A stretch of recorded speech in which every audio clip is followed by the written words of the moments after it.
بسم اللہ الرحمن الرحیم۔ السلام علیکم۔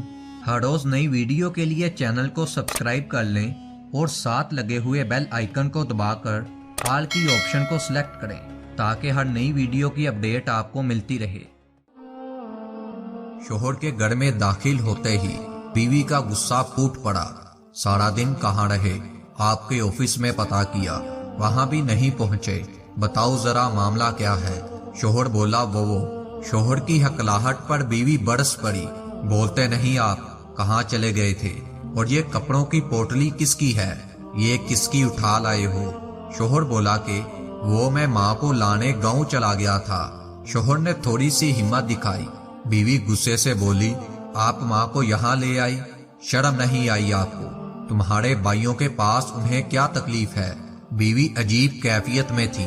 اس نے پاس کھڑی پھٹے پرانے کپڑوں میں ملبوس بیمار اور شکستہ بیمار بوڑھی کی طرف دیکھا تک نہیں۔ شوہر نے کہا کہ ماں کو میرے بھائیوں کے پاس چھوڑا نہیں جا سکتا، تم سمجھ کیوں نہیں رہی؟ بیوی نے فوراً کہا یہاں قارون کا خزانہ رکھا ہے کیا؟ تمہاری 20,000 روپے کی تنخواہ میں بچوں کی پڑھائی اور گھر کا خرچہ کس طرح چلا رہی ہوں یہ میں ہی جانتی ہوں۔ بیوی کا لہجہ اتنا شدید تھا، شوہر نے سختی سے پیروی کی۔ یہ ہمارے پاس ہی رہے گی۔ بیوی نے غصے سے کہا کہ اس کو اسی وقت واپس چھوڑ کر آؤ، ورنہ میں اس گھر میں ایک لمحے کے لیے بھی نہیں رہوں گی۔ اور ان مہارانی صاحبہ کو یہاں آتے بھی ذرا سی شرم نہیں آئی۔ یہ کہتے ہوئے بیوی نے بوڑھی عورت کی طرف دیکھا تو اس کے پاؤں تلے سے زمین سرک گئی۔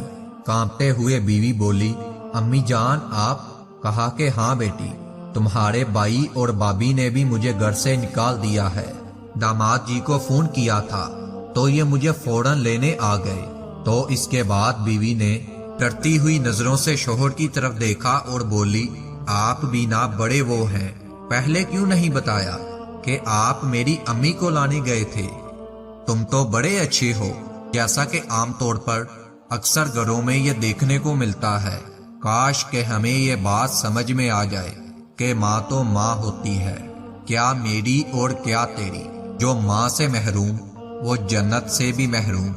بہت ہی فکر سے یہ بات کہنا چاہوں گا، جو ماں کے قدموں کے نیچے موجود جنت کو نہیں پا سکتا، وہ آخرت میں جنت کی امید کیسے رکھ سکتا ہے؟ ایک دفعہ سوچئے گا ضرور۔